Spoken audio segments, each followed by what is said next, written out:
जैसे कॉपीराइट है उनका, माँ ने नहीं सिखाया क्या, कि मानो पता नहीं माँ क्या रह रहे थे कि कोई कोचिंग सेंटर में रह रहे थे, कि हर चीज सीख सिखा के आना था हमें वहां से।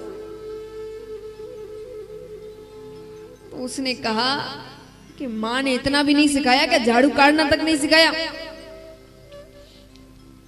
पर ऐसा नहीं कि वो पत्नी जवाब दे दे कि भैया आपने कूड़ा गिराया है।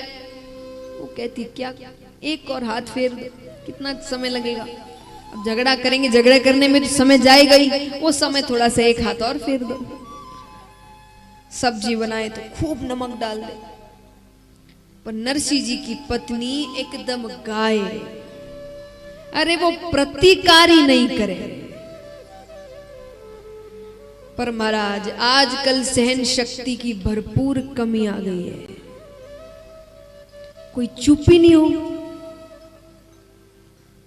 आजकल तो सुनते हैं तो सिर्फ कथा या भजन, बाकी तो बोलते ही बोलते हैं। घर में एक चुप हो जाए तो परिवार संभल जाए, चुप कोई नहीं होता। और क्या सोचकर नहीं होते कि हम चुप हो गए तो हमको वो छोटा समझेंगे, हमको वो कमजोर समझेंगे। अरे वो कौन होते हैं समझने वाले, वो दुनिया चला रहे हैं क्या, उनके विचारों से दुनिया चल रही है? या वो एक दो बात आप उनको जवाब दे दोगे तो आप बड़े ऊंचे स्थान पर पहुंच जाओगे? जो समझने वाला है उसको समझाओ। देखिए दो बातें अलग कर दे, अन्याय नहीं सहना, अन्याय के समय आवाज उठाना, क्योंकि अन्याय करने वाला और सहने वाला दोनों ही दोषी होते हैं।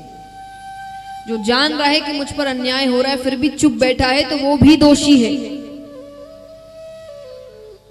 तो अन्याय नहीं सहना, उस समय आवाज उठाना, लेकिन जबरदस्ती के झगड़ों में आवाज नहीं उठाना। ये सोच करके हमको जवाब देना है, उसने ऐसा कहा तो हम जवाब कैसे ना दें।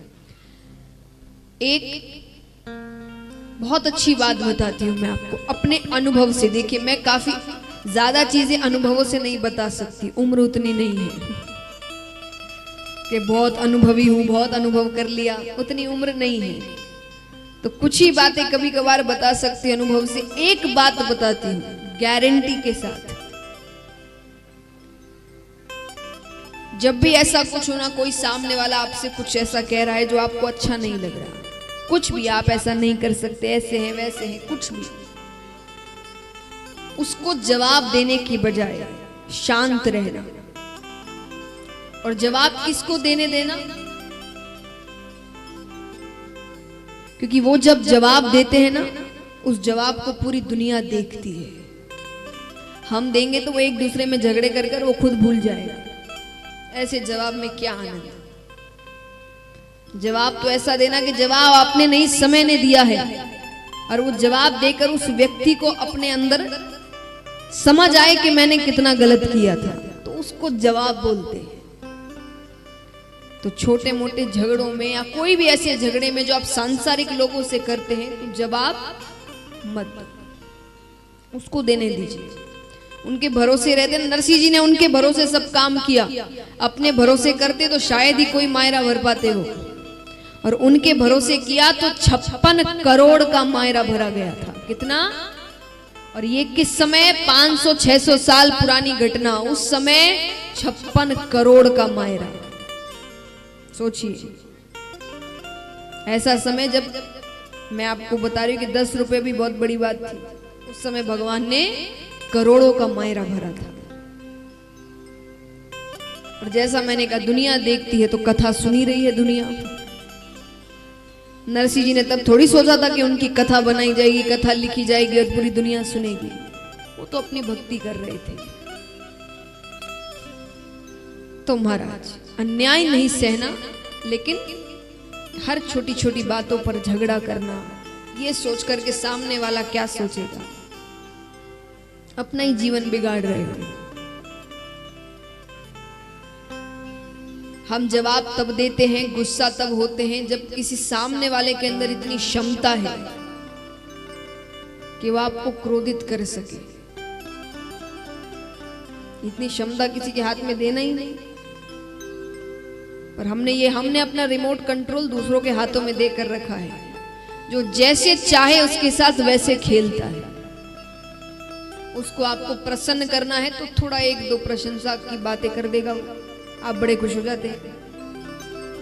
आपको दुखी करना है तो एक दो बातें ऐसी कह दे। मान लीजिए कई बार होता है महिलाएं तैयार होने में थोड़ा ज्यादा समय लगाती है ना।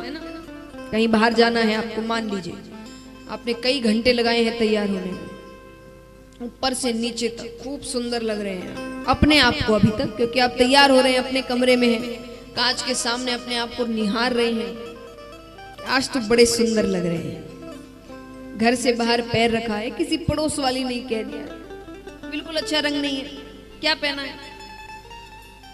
इतने घंटे की मेहनत, इतने घंटे की खुशी, खुद को निहारना वो 1 मिनट में खत्म हो जाता है। फिर खुद को लगने लगता है शायद सही में अच्छा रंग नहीं है। क्यों? आपको अच्छा लगा ना, आप प्रसन्न है ना, किसी को अच्छा लगे ना लगे आपको क्या करना है। पर हमने क्या किया है, रिमोट कंट्रोल खेलो। किसी को गुस्सा दिलाना है, एक दो बातें कहेगा और हम क्रोधित हो जाते हैं, 10 बातें कह देते हैं। ये अच्छी बात है, अपने ऊपर इतना सा कंट्रोल नहीं है हमारा। उसी को सहन शक्ति कहते हैं। सहन शक्ति मतलब ये नहीं कि अन्याय सहना, हम कि जो बुजुर्ग लोग हैं अन्याय सहने को सहन शक्ति कहते हैं, नहीं। अन्याय तो ना पहले सहना, ना अब सहना, ना भविष्य में सहना, लेकिन सहन शक्ति होनी चाहिए। नरसी जी की पत्नी कुछ नहीं कहती है। अब एक दिन भौजाई का मूड थोड़ा सा खराब था, तो नरसी जी जब मूड खराब होता है ना तो किसी ना किसी पर तो गुस्सा उतरता है, क्योंकि जिस पर उतारना चाहिए उस पर उतर नहीं सकता। तो किसी पति पत्नी का झगड़ा हो जाए तो गुस्सा किस पे उतरता है? बच्चों पे, है ना। लेकिन एक बात हमेशा याद रखिएगा, किसी बेगुनाह को जिसकी गलती नहीं उसको एक थप्पड़ भी गलत मारोगे ना, वो घूम कर आएगा आपके पास। मैं आपको बहुत अच्छी कहानी सुनाती हूँ। एक बार एक व्यक्ति ऑफिस में था, तो ऑफिस में जो उसके ऊपर बॉस है, मैनेजर है, उसका अपनी पत्नी से कोई झगड़ा हुआ होगा फोन पे। अब उसको आ रहा है गुस्सा, पत्नी पे उतार नहीं सकता उस वक्त। ऑफिस में वही व्यक्ति कोई सामने आया, एम्प्लॉय आया, उसने उसको बहुत झाड़ा सबके सामने, भयंकर, बिना बात के, उसकी कोई गलती नहीं, बहुत डांटा, उसकी बड़ी बेइज्जती हुई।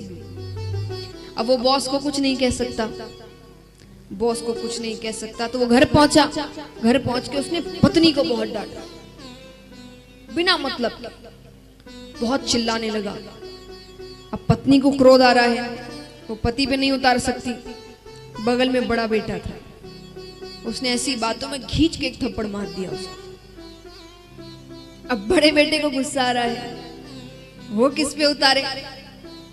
छोटा बच्चा खेल रहा था नीचे, उसका छोटा भाई, उसने खेल खेल में उसको एक थप्पड़ मार दिया। अब वो बच्चा ना तो पिता पे गुस्सा उतार सकता है, ना माता पे, ना बड़े भाई पे। वो घर से बाहर निकलता है, सामने एक कुत्ता जा रहा था, उसने उसको एक लात मार दी। लात मारने के कारण वो कुत्ता दौड़ते दौड़ते मेन रास्ते पर जाता है, सामने से एक व्यक्ति जा रहा था, उसने व्यक्ति को जाकर काट लिया। वो व्यक्ति वही था जिसने अपने एम्प्लॉय पर चिल्लाया।